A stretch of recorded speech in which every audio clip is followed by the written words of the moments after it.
The station was loud and busy. Ships came and went. Voices from many worlds mixed in the air. No one noticed the small figure sitting alone in the corner. She had soft grey skin, wide glowing eyes, and thin arms that held tightly onto her own knees. Her name was Leary. She was just a child, no taller than a chair, and clearly not from this sector. Leary looked around with fear in her eyes. She didn't understand most of the languages spoken around her. Her own voice was too soft, and no one had stopped to ask if she was okay. She hadn't eaten in 2 days. Her small hands trembled every time a large shadow passed near her. She didn't belong here. She knew it. Everyone made sure she knew it. From across the hallway, a tall alien stepped into view. He was heavy and loud, with sharp ridges across his head and arms, like thick cables. His name was Zark, and he was known on this station.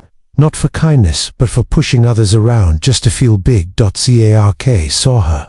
He grinned. "Look at this," he said to another alien near him. "A little lost thing. What's wrong? Did your ship forget you?" Leary said nothing. Her eyes looked down. Her lips moved, but the words didn't come out. Zark took a step closer. "Can you even speak, or are you just here to sit and cry?" The second alien chuckled. Others nearby stopped to glance, then quickly turned away. No one wanted to get involved. It wasn't their problem. Not here. Leary tried to move back, pressing herself tighter into the corner. Her small hands covered her face, hoping he'd just leave. But Zark didn't walk away. He leaned down, his voice closer now, teasing her gently but with coldness hidden in his tone. "You're far from home, little one. You don't belong. On a station like this, maybe someone should teach you that." He reached out his hand, not to help, just to scare her, but then he paused. A shadow appeared behind him. Someone had walked closer. Quiet steps, calm presence. Zark turned around, expecting another alien like himself, but instead, he saw a human. The man wore a simple dark jacket, dusty boots, and had a bag slung over his shoulder. He looked relaxed, but his eyes were sharp. He had short black hair and a small scar near his right eyebrow. His name was Jack. No one on this station knew much about him, just that he arrived a few days ago, kept to himself, and didn't speak unless needed. Jack stood silently. His gaze didn't shift. He looked at Zark, then at Leary, then back again. Zark straightened his back. "What? You got something to say, human?" Jack said nothing for a moment. Then, with a calm voice, he replied, "I've seen enough." Zark laughed, trying to seem brave. "This is not your business." Jack didn't argue. He simply stepped closer to Leary and crouched down beside her. He gently offered her a small packet of food from his bag. She stared at it, unsure, but slowly took it. Her hands were shaking. Jack turned his head and looked up at Zark. "She didn't ask to be here. Maybe next time, speak to someone your own size." Zark opened his mouth, like he wanted to say something, but stopped. There was something in Jack's voice, not loud, not angry, but firm, steady. Zark could feel it. It was the kind of voice that didn't need to shout to be heard. People nearby were watching now, not closely, but enough. Zark didn't like attention when it didn't make him feel strong. With a grunt, he backed away. Jack stayed quiet until Zark was gone. Then he looked at Leary again. "Are you okay?" She nodded slowly. Her voice was like a whisper. "Thank you." He smiled just a little. "You hungry?" She nodded again, holding the food tight in her hands. Jack stood and looked around. "You shouldn't be alone here." Leary didn't know what to say. No one had ever stood up for her before. She didn't even know what humans were like. But in that moment, she felt something strange like safety. As Jack walked a few steps forward, he looked back and held out his hand. Leary looked at it, then at his face. Something told her to trust him. She stood up, carefully, and took his hand. In a station full of strangers, with stars blinking outside the windows and engines humming across the metal walls, something had changed. The tiny alien girl wasn't alone anymore, and the man who had seen too much in his life had found one small reason to stay just a little longer. The air around them was still tense. Even though the large alien had walked away, the memory of his mocking words stayed in Leary's mind. She clutched the small food packet Jack had given her, as if it was the only real thing in the whole station. Her eyes followed Jack, unsure if she was allowed to move, or if she should just stay where she was. But Jack stopped after only a few steps. Without turning around, he said in a quiet voice, "You coming?" Leary hesitated. She looked left and right. Nobody was watching now. The moment was over, but something inside her whispered that this was not just another stranger. So she slowly followed him, small steps at first, until she was walking right behind him. Jack didn't ask questions right away. He walked calmly through the station, taking turns through busy walkways and quiet corners, until they reached a small rest cabin near Dock 3C. It looked old and unused, half the lights didn't even work, but it was quiet, safe. He pushed the door open and stepped aside, letting her walk in first. Leary's eyes scanned the room nervously. A small bench, a table, a charging port, nothing dangerous, just empty space. Jack placed his bag down and sat across from her. "You've got a name?" She sat slowly. Her voice was barely a whisper. "Leary," he nodded once. "I'm Jack." There was silence again, not uncomfortable, just unsure. Leary's eyes studied him carefully. His hands didn't shake. His face looked tired but kind, and he didn't stare at her like the others did. He wasn't curious about what she was, he just accepted her. Jack finally spoke. "You're not from this system." She shook her head. "My ship left. I don't think they're coming back." Jack didn't press for details. He just leaned back. "That alien from earlier, Zark, he's loud. Tries to make himself feel big by making others feel small." Leary looked down. "He scared me." "I know," Jack said simply, "but fear doesn't mean weakness." She looked up, confused. "It means you still care," he continued. "Means you still have something inside you that wants to keep going. That's not weak." No one had ever said anything like that to her before. Her people, her shipmates, they were always silent, always focused on surviving. Emotions were a distraction, they told her. Fear was something to be erased, not felt. But now, this human was saying something different, and somehow, it felt right. Jack pulled a small canister from his bag and placed it in front of her. Water. She took it carefully, still unsure if she should trust him this much. As she drank, he looked at a small device on his wrist. Messages flickered on the screen. His face changed for just a second. Something serious passed across his eyes, but then he returned to calm. "You're not safe out there alone," Jack said, "and I've got business here anyway. So, until I leave, you stay close." Leary blinked. "You don't even know me." Jack gave a small smile. "Maybe, but I know what it feels like to be left behind." Her eyes stayed on him. There was more behind his words, but she didn't ask. Somehow, she felt that he had lost something too. A quiet moment passed between them. The hum of the station filled the silence. Then Leary spoke again. "They were looking for something. Zark and the others. I think they thought I had it." Jack's eyes narrowed slightly. "What kind of something?" She hesitated. "I don't know what it is, but they said I had something important, something hidden." Jack leaned forward, thoughtful now.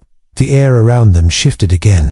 This wasn't just about a scared girl anymore. He didn't know what he had stepped into, but deep inside, he felt it. This was only the beginning. The lights inside the small cabin flickered slightly as the station's systems shifted to night mode. Outside the window, stars drifted by slowly. Jack sat in silence, fixing a small part of his wristband device with a tiny tool. Leary had curled up on the seat across from him, half asleep but alert enough to watch every move he made. Her mind was still full of questions. Why had he helped her? Why had he stayed? Humans were rare in this part of the galaxy and most avoided trouble that didn't belong to them. But Jack had stepped in without hesitation, and now he was letting her stay, offering her food, water, even safety. She didn't understand it. Jack noticed her watching. "You want to know why I helped you?" he asked softly. Leary gave a small nod. Jack paused, as if weighing the past in his mind. Then, finally, he spoke. "Years ago, I got lost in a part of space humans don't usually go. My ship was damaged, oxygen low. No one answered my signals." He leaned back slowly, staring at the ceiling. "But someone did come. A small ship, not strong, not fast, but it stopped. And inside was a young alien, not much older than you.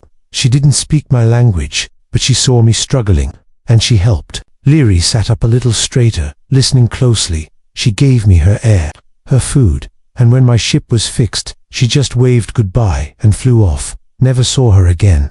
Never even knew her name." His eyes drifted back to Leary. "When I saw you today, it felt the same, like I owed something to that moment." Leary looked down. her hands gently playing with the strap of the food pack he'd given her. Most people here just pass by. Jack nodded. They look, but they don't see. There was a long pause between them. Then Leary whispered, I think they're still looking for me. Jack didn't react right away. He continued adjusting the device in his hands, but his voice was calm and serious. Because of what you're carrying, she nodded. They said it's in my blood, or maybe part of my memory. I don't understand it fully. Jack looked up. What do you remember? Leary hesitated, then began slowly. My people once worked near a quiet system, a place with strange signals. One day, something activated. The adults got scared. They said it was too powerful to touch, but they didn't destroy it. They hid it. My father marked me with a seal before we escaped. Jack leaned forward, now fully focused. What kind of seal? Leary closed her eyes. A soft blue light appeared under the skin of her right palm. Faint lines shaped like ancient runes glowed softly for just a few seconds, then vanished again. Jack stared in surprise, but didn't speak. My father said it's the key. He said it's mine now, but I don't know what it opens, only that people like Zerk, they're not looking for it to protect it. Jack sat back, his mind working fast. You're carrying something others want, and they'll keep coming. Leary nodded. That's why I stayed quiet. That's why I hid. Jack stood and walked toward a small console near the wall. He tapped into the station's map and pulled up some old logs. We need to leave soon. This place isn't safe. Not anymore. Where will we go? Leary asked. Jack didn't answer immediately. He turned and looked out the small window, where the stars blinked softly in the dark. There's a place where old things are forgotten, he said. An asteroid field near a dead sun. No patrols, no records, just silence. He turned back. To her, if this key of yours unlocks something, we'll find it there. Leary's eyes widened. You're really going to help me find it? Jack gave her a steady look. You trusted me with your story. I'll trust you with the rest of the journey. Outside, the station lights dimmed further, and somewhere deep in the halls, quiet steps echoed. Someone else was already searching. But for now, inside the small cabin, two lives had crossed paths, and a new path was just beginning. Asterisk, the space between stars was quiet, too quiet. Jack's small ship moved slowly, its engines whispering against the emptiness. Inside, the lights were low, screens blinking with navigation data and faint warning signs. Leary sat beside Jack, her eyes fixed on the window, watching the stars drift past like falling snow. They had left the station only hours ago, but it already felt like a lifetime. Jack had rerouted their path twice, dodging scanner signals and faint engine trails. Someone was still following them, of that he was sure, but he didn't tell Leary, not yet. She sat with her knees pulled up, arms wrapped around them. Her expression was calm, but her mind was busy. Her thoughts circled back to the glowing mark in her hand, to her father's voice, to the strange place he had always whispered about. The vault, the forgotten ones. The words meant little to others, but they had been spoken like sacred truth in her family. She turned to Jack. Do you really believe something's waiting for me out there? Jack didn't answer right away. He checked the sensors again, made a slight adjustment to their course, then looked at her. I believe the galaxy hides more than it reveals, and sometimes the smallest lights lead to the biggest truths. Leary thought about that for a moment. The others who chased me, they believed the vault was a weapon, but my father said it was a promise. Jack raised an eyebrow. A promise of what? She shook her head. He never said. Just that, if it ever opened, the galaxy would change. Jack leaned back in his seat, tapping his fingers on the armrest. Changing the galaxy tends to attract attention. A soft tone sounded from the ship's console. Jack leaned forward, reading the incoming signal. Something's up ahead, he said. Dead system. Not on most maps. Leary tilted her head. It matches the one from my father's stories. Jack adjusted the view. In front of them, a large dead star hovered in the blacker collapsed sun, surrounded by floating rocks, dust clouds, and strange energy signals. It was silent, ancient, and filled with forgotten pieces of time. As they approached, Leary suddenly sat upright. That pattern, on the asteroid. Jack zoomed in. A shape barely visible carved into a massive piece of rock. It looked like her handmark, glowing faintly, pulsing like a slow heartbeat. That's it, she whispered. That's where we go. Jack didn't argue. He brought the ship closer, guiding it carefully through the drifting field. The moment the ship neared the asteroid, a strange pulse passed through the hull soft, like a vibration that didn't shake the ship but hummed through their bones. Jack looked over at her. "Do you feel that?" Leary nodded. "It's calling." They landed gently on the surface. Outside the ship, the rock was quiet. The mark was massive, many meters wide and carved deep into the stone, glowing brighter as Leary stepped closer. She reached out her hand slowly, unsure if it would work. Her fingers hovered over the symbol. A soft light reached out from the stone, touching her skin like mist. The lines on her palm glowed again, matching the pattern perfectly. The rock beneath them rumbled. Jack stepped closer, steady but alert. "Stay behind me." A part of the asteroid slowly opened, revealing a staircase of smooth stone leading downward into the dark. Leary took a step back. "It's real." Jack looked down the stairway, the air thick with ancient dust and energy. "We don't know what's in there," he said. Leary nodded. "But I think it knows I'm here." Jack turned on a light and started down the steps. Leary close behind. The walls were marked with symbols, some similar to her palm, others unfamiliar. The deeper they went, the warmer the air became, and then they reached a door. It was tall, smooth, and completely silent. No lock, no handle. Leary walked up to it and placed her hand in the center. For a moment, nothing happened. Then, slowly, the door faded away like smoke. Inside was a massive chamber. Floating orbs of light hung in the air, illuminating tall pillars and strange devices. At the center stood a pedestal. On it rested a smooth, glowing crystal. It pulsed with a rhythm, a living heart. Leary stepped forward. Jack stayed back, watching carefully. As she touched the pedestal, a voice filled the chamber, not spoken aloud, but felt inside their minds. "Guardian identified. Memory path unlocked. Future awaits." Jack's eyes widened. Leary stood still, eyes closed, as images flashed before her. Planets, stars, wars, peace, all flowing like dreams. When she opened her eyes, she looked at Jack and whispered, "This was never just a hiding place." He nodded. "It's something bigger." But before they could explore further, a sudden echo bounced through the chamber. Footsteps, asterisk. The sound echoed again, soft but sharp, like boots touching ancient stone. Jack instantly turned, stepping in front of Leary without a word. His hand hovered near a control on his wristband, ready to trigger the ship's emergency defense signal if needed. The long hallway behind them was empty for now, but both of them knew that sound wasn't just the wind. Leary's voice was quiet. "How did they find us?" Jack didn't answer yet.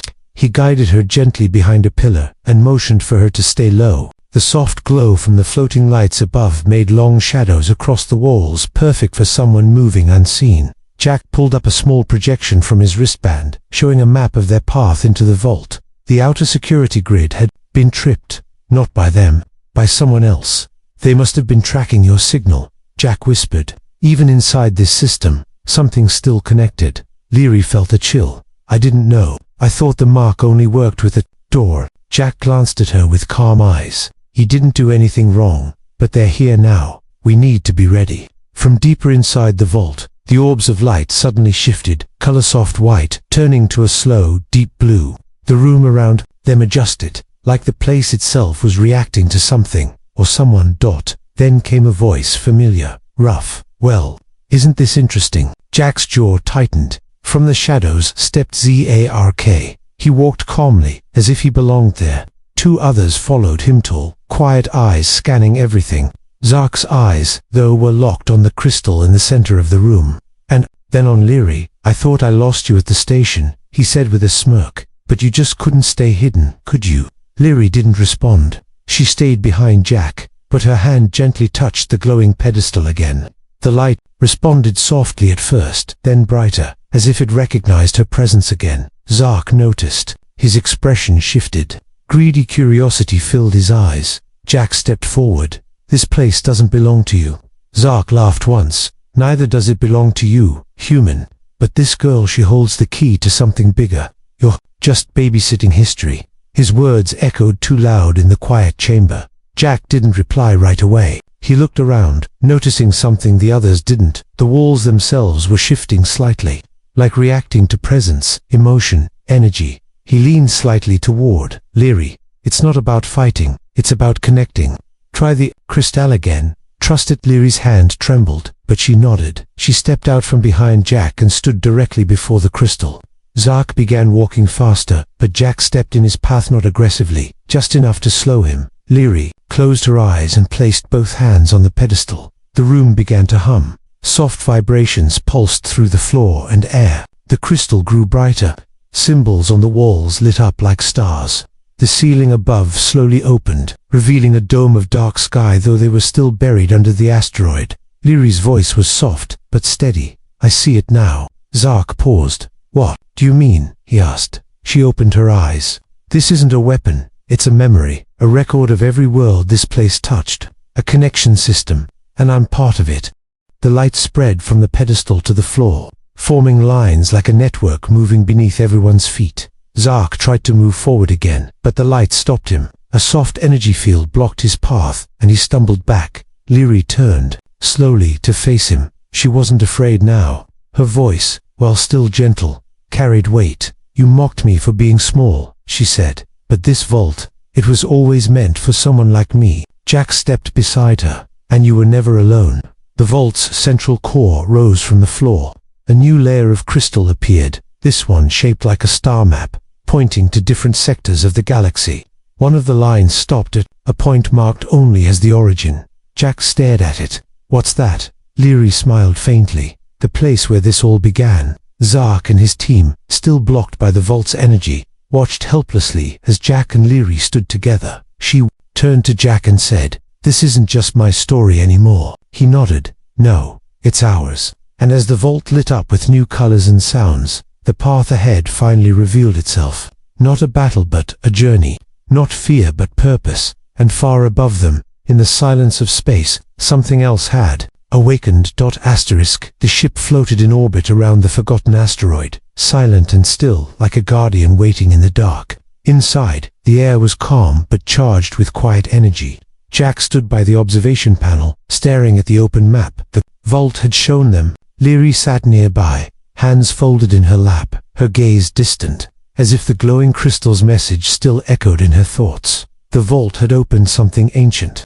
Not just a door but a connection, a path marked by light and time, reaching across forgotten systems, linking hidden worlds that had remained untouched for centuries. At the center of it all was a point labeled the origin.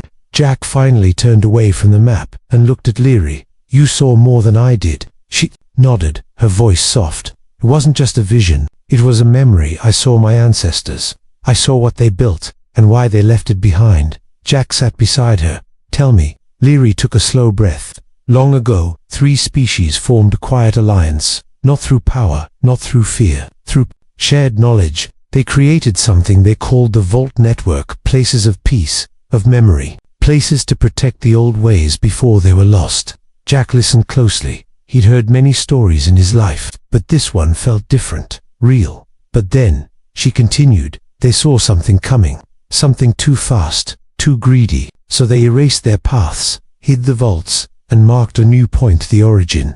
Only someone who carried the mark from all 3 bloodlines could open it again." Jack raised an eyebrow.